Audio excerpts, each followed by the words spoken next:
పెద్దపల్లి జిల్లా రామగుండం కార్పొరేషన్ పరిధిలో 4 కోట్ల రూపాయలతో చేపట్టిన అభివృద్ది పనులను ఎమ్మెల్యే రాజ్ ఠాకూర్ ప్రారంభించారు.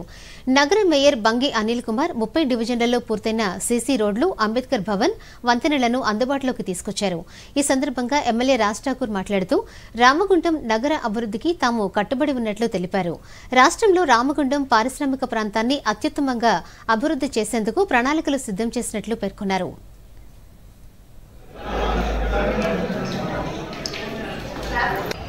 రోడ్లు, డ్రైనేజ్, తర్వాత లైట్లు, వాటర్ సప్లైతో పాటు ఈ డ్రైనేజ్ మోరీ మీద చిరకాల కోరిక ఈ ప్రాంతానికి సంబంధించిన